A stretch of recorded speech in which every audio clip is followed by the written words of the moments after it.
Le DCG et le DSCG est en passe à une réforme profonde.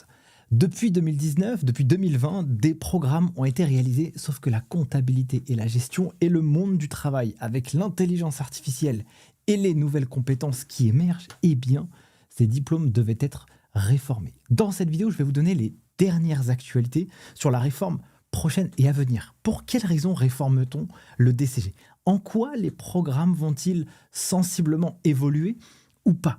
Dans cette vidéo, je vous fais un état distinctif, un état précis, un état actuel des informations qu'on dispose chez les guides des chiffres. Si vous voulez la synthèse de cette vidéo, vous allez en description, on a un article complet à ce sujet qui sera mis à jour au fur et à mesure. Si tu arrives pour la première fois ici et tu ne me connais pas, je m'appelle Nicolas et on a formé plus de 14 000 étudiants à préparer le DCG et DSCG avec la plateforme en ligne des guides des chiffres. D'ailleurs, si tu veux des cours, tu as un code promo de moins 10% avec le code promo WT1 directement en description de cette vidéo. Sur ce, je n'ai qu'une chose à te dire. Prends place et c'est parti!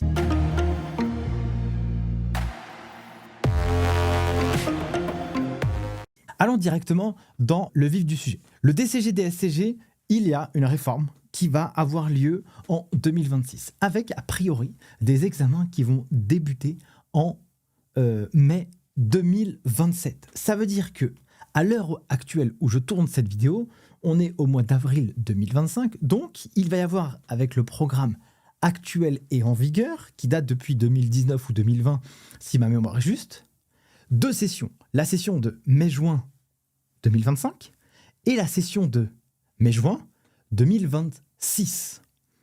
Et après, ce sera la nouvelle réforme. Alors, qu'est-ce qui se passe? Je vais vous raconter un peu les grandes histoires.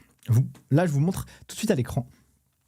Depuis juillet 2024, ou même peut-être un petit peu avant, il y a les instances de la profession, Conseil national de l'ordre des experts comptables, des professeurs, des professionnels, des étudiants, des mémorialistes, bref, tout un tas d'acteurs de l'écosystème comptable et financier qui se sont dit les diplômes DCG, DSCG, on doit les réformer, car ils ne sont plus adaptés au marché du travail. Alors, moi, je partageais littéralement cet avis pour le DSCG.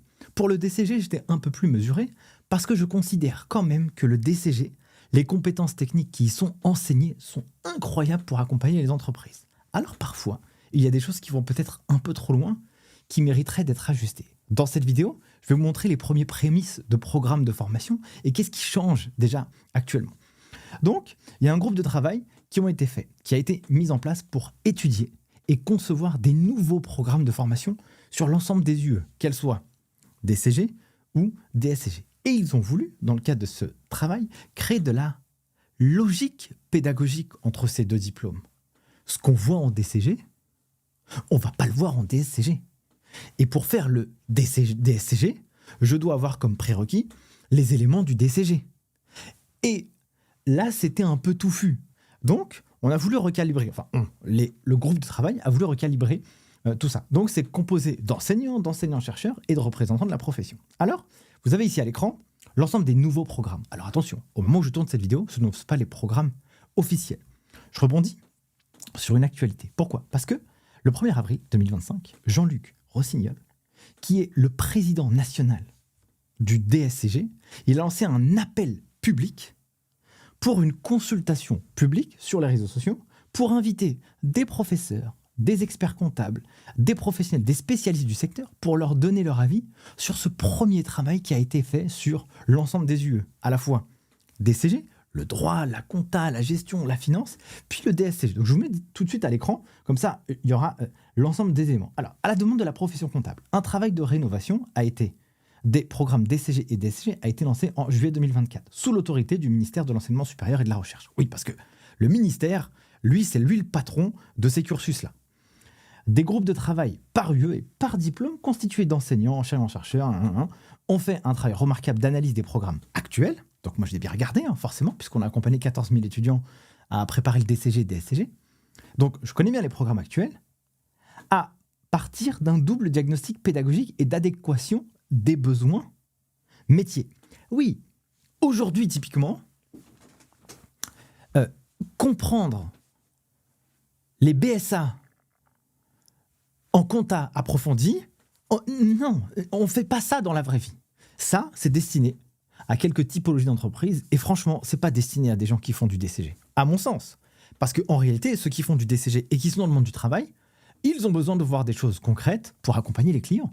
Et typiquement, un DCG, bosser en cabinet, on veut une TVA, on veut une liasse fiscale, on veut de l'analyse financière, on veut du diagnostic, on veut un peu d'optimisation et de structuration juridique, on veut payer moins d'impôts. Et bien c'est ça qu'il faut mettre dans le diplôme. En fait, le besoin des dirigeants doit être le contenu du diplôme, avec une version quand même expertise, parce qu'on doit avoir une forte capacité d'analyse, d'expertise technique, d'expertise pédagogique, pour comprendre la technique de la compta, par exemple, si je ne parle que de ça, hormis au-delà du droit.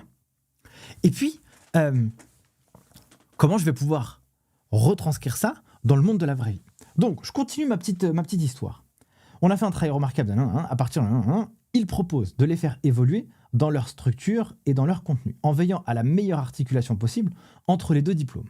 À ce stade du processus, donc au 1er avril, de rénovation, et comme annoncé dès son lancement, nous souhaitons conduire une consultation publique qui permettra de recueillir les avis de tous les intéressés sur chacun de ces projets de nouveaux programmes. En effet, vous trouvez ici l'accès à ces projets. Vous l'avez en description de cette vidéo, dans l'article qu'on a fait, que je suis en train de vous projeter.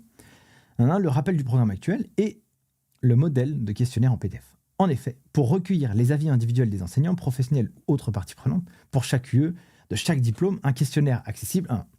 Il restera actif jusqu'au 15 mai minuit. Les nouveaux programmes seront finalisés en juillet prochain pour entrer en application à compter de la rentrée 2026. Donc, à compter de la rentrée 2026, ça veut dire pour passer les examens en 2027. Donc, on ne sera fixé a priori sur les examens, sur les programmes officiels du DCG et du DSCG à compter de juillet 2025. Et pour nous, ça c'est top parce que ça va permettre d'avoir des cursus dont le contenu est plus adapté au monde du travail. Et ça a été beaucoup critiqué. Enfin beaucoup, ça a été un peu critiqué. Moi perso, je connais personne qui a un DCG qui est au chômage. Par contre, je connais des professionnels du chiffre, des experts comptables des cabinets qui m'ont dit « moi je recrute plus des profils DCG parce qu'ils sont trop théoriques, ils n'ont pas la pratique ». Maintenant, ça a déjà été un peu mis en place, mais dans la culture du candidat, se positionner en tête pour se dire « tiens, ce serait bien que je puisse apporter de l'analyse dans le cadre d'examen », c'est le cas aujourd'hui. Demain, ce sera encore plus. Alors, donc, voilà ce que je veux vous montrer. Maintenant, j'aimerais vous apporter quelques éléments de réponse sur les différentes mises à jour. Parlons maintenant du droit. Le droit, aujourd'hui, ça ne l'est pas tout à fait. Le droit sera un prérequis. Alors, quid de ce que va être les dispenses demain avec ceux qui avaient un BTS, etc. Ça, je ne sais pas. Je ne peux pas répondre à cette question. Si vous vous posez la question, est-ce que mon BTS sera valide avec la nouvelle réforme? Tout ça, j'en sais rien. Par contre, la logique et l'articulation qu'on peut avoir aujourd'hui, c'est par exemple les fondamentaux du droit, c'est un prérequis pour faire les autres juridiques. Parce que on va travailler, on aura des éléments, donc on aura certaines notions qui étaient en fondamentaux du droit, qui ne seront plus en fondamentaux du droit, qui iront dans d'autres matières. Par exemple, certaines notions comme le fonds de commerce, le bail commercial. Hop, ça, fichu. Ça, c'est foutu directement dans l'UE2 de droit des sociétés. En tout cas, dans les programmes qui sont ici. Vous avez la totalité des programmes directement en description de cette vidéo pour savoir qu'est-ce qu'il y a à l'intérieur, les attendus, etc. Moi, je les ai tous analysés, particulièrement les UE financières parce que ça m'intéresse beaucoup. Mais voilà pour vous présenter un peu tout ça. Donc, globalement, UE1, ça va être un prérequis. Et donc, c'est très important parce qu'on va apprendre la structuration pour répondre aux questions de droit. Ça va nous donner un bagage juridique pour avancer sur la suite parce qu'on va savoir comment se positionne le mariage, le concubinage par exemple, les différents régimes matrimoniaux. On va les analyser, pas en détail, mais de manière grande. Parce que pourquoi? Parce que c'est important de maîtriser ça. Aussi, demain, on accompagne des personnes physiques dans le monde de l'entreprise. On doit savoir c'est quoi leur histoire personnelle. On doit comprendre d'un point de vue juridique quel est l'impact de leur vie dans ce qu'on va faire pour pouvoir les accompagner, nous, en tant que professionnels du chiffre. Typiquement, voilà, ça peut être là. Alors, concernant la propriété intellectuelle, voilà. Bon, globalement, très simple. Droit des sociétés et groupement d'affaires, déjà, on l'appellera plus droit des sociétés et groupement d'affaires, mais droit des affaires, qui reflète une approche plus globale des différents domaines juridiques touchant au monde de l'entreprise. En fait, on va aborder ici à l'intérieur des compétences qui sont plus adaptées aux besoins des clients. Donc, typiquement, qu'est-ce qu'on a ? Alors, voilà, juste, je vais vous voir ici. On va appréhender le fonds de commerce et le droit pénal. Fonds de commerce. Parler de fonds de commerce à un restaurateur. Restaurateur, dans le monde de l'entreprise et dans le monde du cabinet, ils ont tous des restaurants. Il faut comprendre ça, le fonds de commerce, par exemple, juste pour parler à ce niveau-là. Ça, c'est important. La distinction entre société de fait et société créée de fait n'est pas attendue. On s'en fout. Le démarrage de l'activité vise à distinguer la société de formation et la société de fait. Ok, bon, ça n'a pas de problème. Les procédures collectives sont traitées exclusivement en UE1 du DSCG, donc on va alléger un peu l'UE2. L'objectif quand même, si je comprends, c'est que le DSCG est plus adapté à un assistant comptable en cabinet ou un collaborateur comptable en cabinet avec pas énormément d'expérience, et le DSCG c'est plus capé pour les chefs de mission, etc., avec plus d'évolution. Les sociétés cotées et les pactes d'associés sont exclus du programme de l'UE2.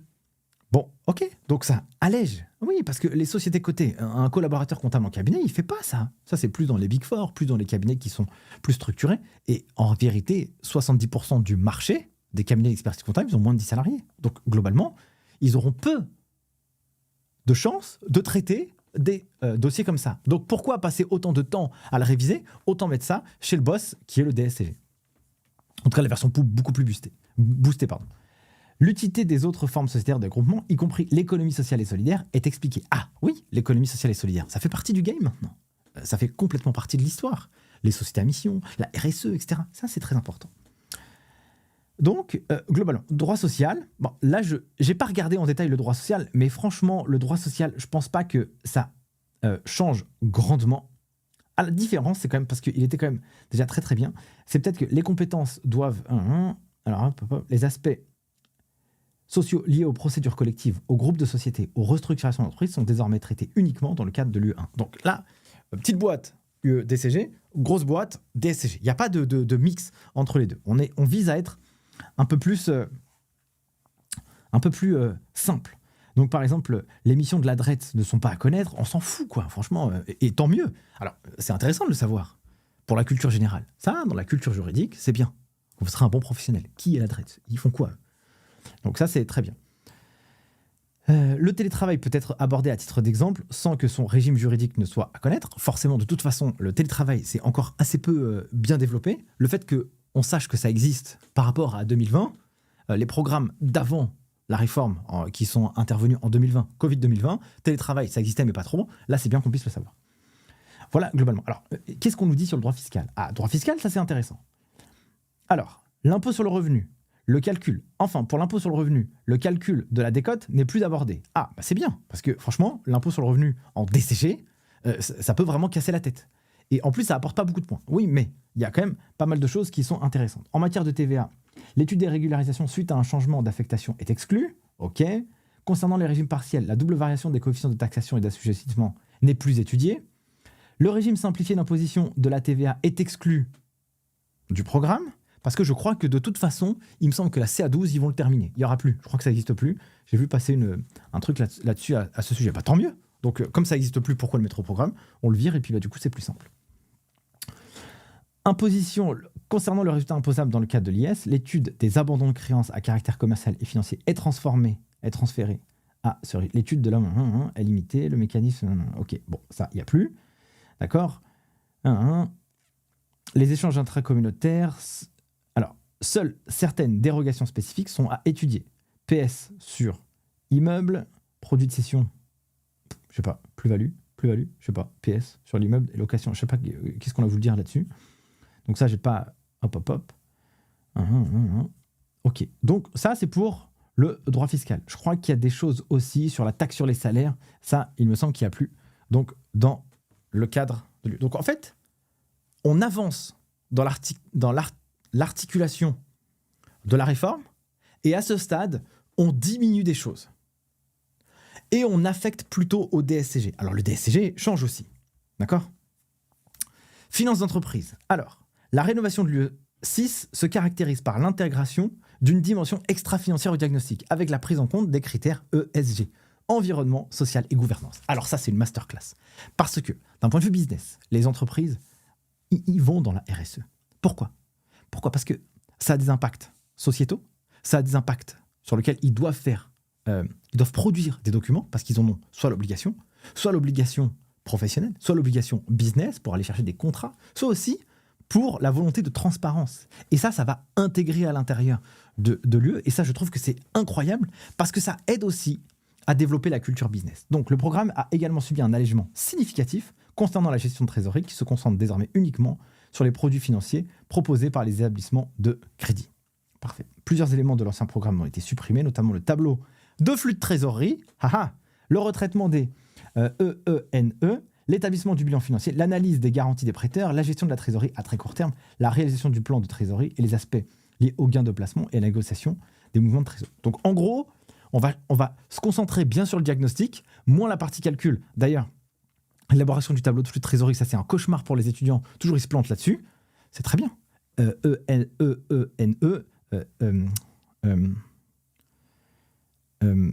J'ai un trou de mémoire. Échéance, non échu, je sais plus. J'ai un trou de mémoire là. Bon, c'est pas grave. Je vous laisse ça à la caméra. Comme ça, au moins, vous voyez quand je tourne la vidéo, je vais pas le cutter. Du coup, le nouveau référentiel met l'accent sur une approche structurée du commentaire, des analyses, en 3 étapes. Description, comparaison, explication au regard du contexte de l'entreprise.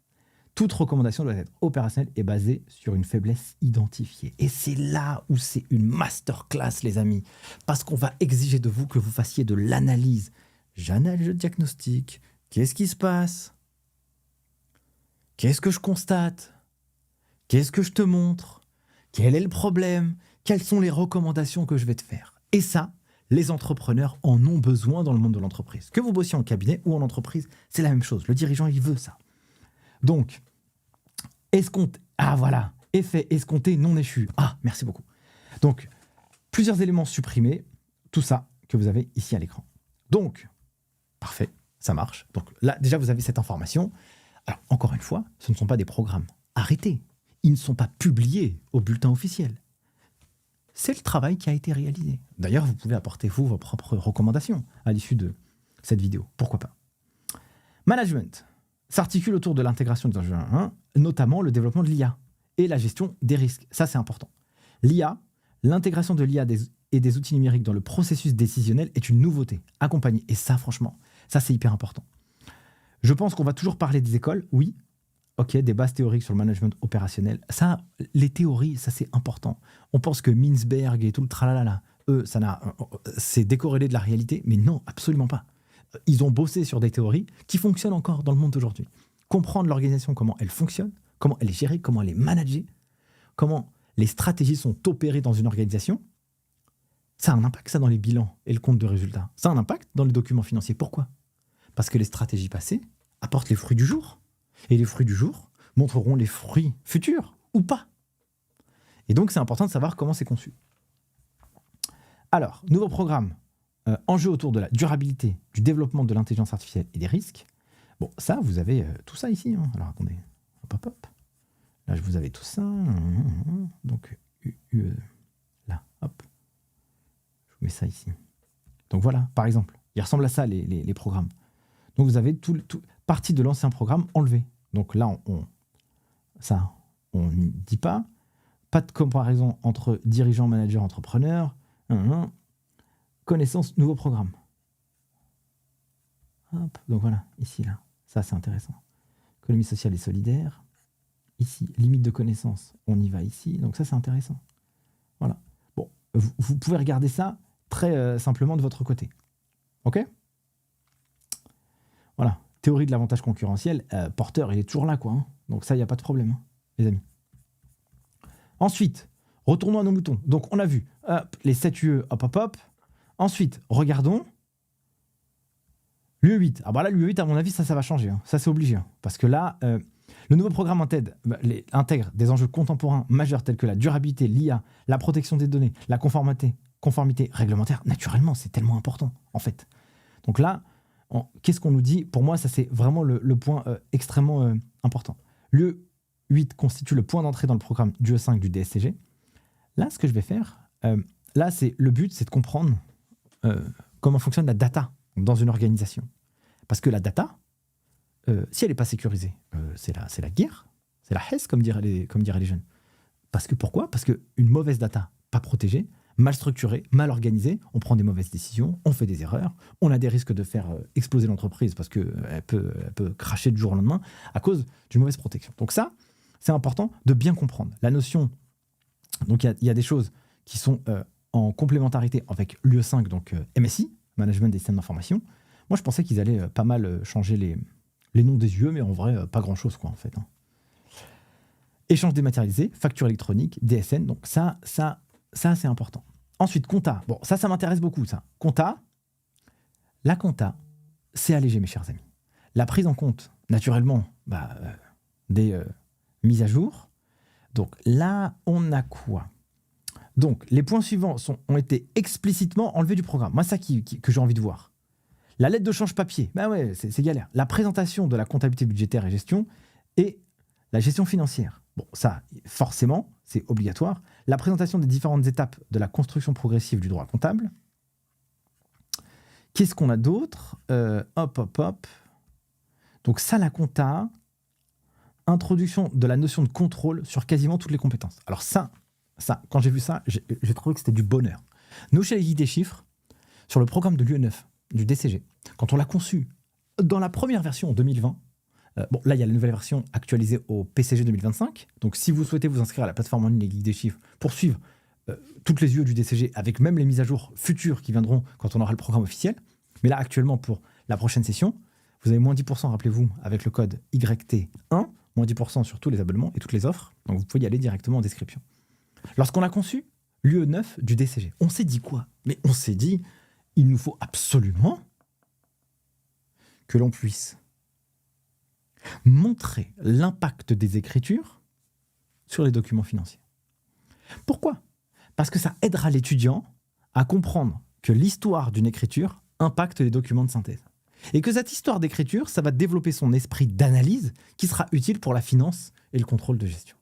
Et que cet esprit d'analyse va l'aider à faire du contrôle. Et là, introduction de la notion de contrôle sur quasiment toutes les compétences, moi j'ai vu ça de ouf. Quand j'ai regardé le programme, je me dis ouais, ça c'est trop bien. Je vous montre vite fait. Parce que je trouve que ça a à la fois une valeur extrêmement pédagogique, et c'est trop bien. Hop. Donc je vous montre ça. J'ai vu quoi ? Ça m'avait intéressé. L'impact. Alors, analyser l'impact et l'évolution technologique. 6 compétences. Nécessaires à la révision. Les compétences. Je ne sais plus où est-ce que j'ai vu ça.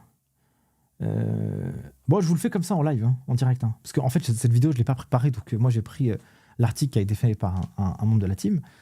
Et du coup, que je remercie Sylvain avec grand plaisir. Mais quand j'ai regardé les programmes, moi, je n'ai pas fait de manière chirurgicale. J'ai regardé comme ça. Tu vois, ouais, purée, c'est intéressant. Et donc, je ne sais plus, quoi. Où est-ce que j'ai vu ça ? Bref, en tout cas, un truc que j'ai vu, c'est que sur l'UE9, masterclass, mes chers amis, je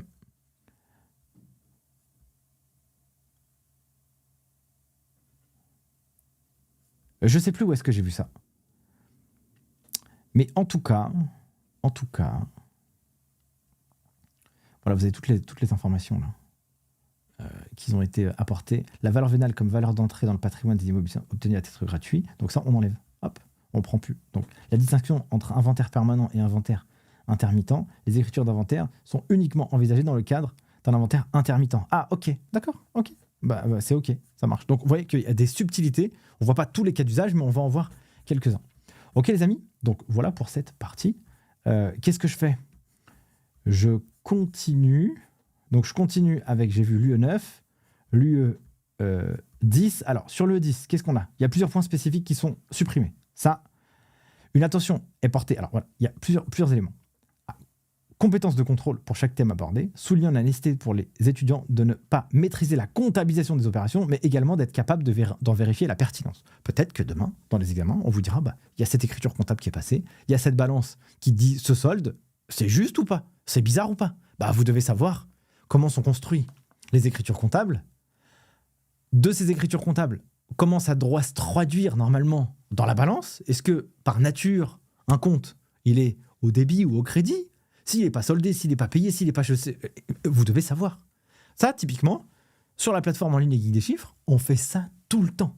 Et donc, c'est tellement on vous rabâche que après, vous êtes opérationnel, il n'y a pas de problème. Ça, dans le cas des examens, pour nous, on l'avait déjà préparé en 2020, en fait. Pour nous, c'est très facile pour les étudiants d'avoir ce volet contrôle.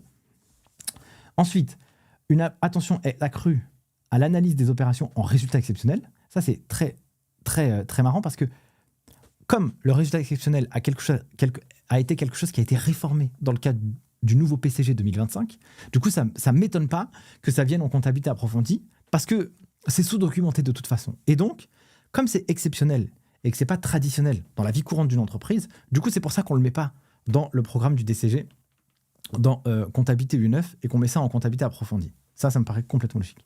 Ensuite, il y a des éléments, plusieurs points spécifiques ont été supprimés du programme, notamment les IMO acquises par voie d'échange, les biens acquis avec paiement de redevances annuelles, ainsi que divers instruments financiers tels que les BSA, BSO, DA et DPS. Donc l'amortissement du capital et les références aux collectivités territoriales et normalisateurs ont été retirés. Alors attention, ça, c'est encore une fois, c'est pas le programme officiel. C'est les travaux qui ont été réalisés. Mais je trouve ça tellement logique. Mettons ça en DSCG. Parce que ça, en fait, une entreprise, moins de 10 salariés, il n'y a pas, ou il y a très peu. Donc, ça, c'est important. Là, ce qui est intéressant, c'est que, introduite comme... Là, dans les limites de connaissances, ça, c'est bien parce qu'ils mettent les limites de connaissances. OK, on va te donner ce sujet-là, mais dans ce sujet-là, on exige que tu n'ailles que jusqu'à ce niveau-là. L'interprétation, le calcul, la documentation, bref, je ne sais pas quoi, mais ce n'est pas exigé. C'est ça, quand on regarde les programmes, c'est ce qui se raconte. Maintenant, regardons contrôle de gestion. Bon, là, quand j'ai regardé, on limite les aspects mathématiques, donc il y en a beaucoup moins dans le nouveau programme, donc ça, c'est intéressant. On va développer plus par bloc de compétences, et il y a un gros sujet sur la performance, en fait, les tableaux de bord. Donc ça, c'est important. Intégration systématique d'une partie calcul et d'une partie analyse. Donc, OK, tu me fais le calcul, tu m'analyses. Calcul, analyse. Contrôle de gestion, c'est pas un compilateur de chiffres et un mec ou une nana derrière Excel, quoi. Ça, c'est non. Ça, il faut interpréter l'information financière que l'on reçoit, les datas que l'on reçoit. Est-ce que c'est la production? Est-ce que c'est un taux? Est-ce que c'est des ratios? Est-ce que c'est... Peu importe, on analyse. Donc ça, je trouve ça hyper vertueux parce que c'est le rôle du contrôle de gestion. On ne peut pas se concentrer sur du calcul. Ensuite, développer la capacité à rédiger par écrit un argumentaire et conseiller, mise en pratique d'outils et méthodes sur tableur pendant des modules dédiés. Ah ok, ça je le découvre, à l'instant je n'avais pas vu. Ok, donc sensibilité aux indicateurs de durabilité, suppression des compétences, identifier une organisation budgétaire adaptée et écrire un bilan et un compte de résultats prévisionnels. Ok, reformulation, ok. Bon, Voilà pour cette partie. Anglais, ça ne change pas. Et UE9, UE13, communication. Donc là, une simplification du libellé. Donc, ouais. Donc, dans la partie dédiée à la com, un nouvel accent est mis sur les règles, les bonnes pratiques professionnelles, avec l'introduction des notions telles que le plagiat, la confidentialité, la loyauté, la transparence et la durabilité. L'importance d'aspects éthiques et responsables dans la communication. Attention, la com, ça peut être un outil hyper dangereux. On voit tout ce qu'ils nous racontent là, partout sur Internet, où les gens ils boivent les paroles comme si c'était du pain béni ou j'en sais pas quoi. Non, il y a des gens, il faut faire attention. Il faut avoir un degré critique. Donc ça, j'imagine que c'est là-dessus qu'on va retravailler les éléments. Donc hop, voilà. Voilà, mes chers amis. Merci beaucoup d'avoir suivi cette vidéo. J'espère que ça vous a plu. Si vous souhaitez préparer le DCG et le DSCG, on a accompagné plus de 14 000 étudiants à préparer ces cursus avec des taux de réussite entre 50 et 80% de mieux que la moyenne nationale. Vous avez le code promo YT1 qui vous donne moins 10% sur tous nos abonnements. Sur ce, je vous souhaite le meilleur et je vous dis à bientôt pour une prochaine vidéo. Ciao!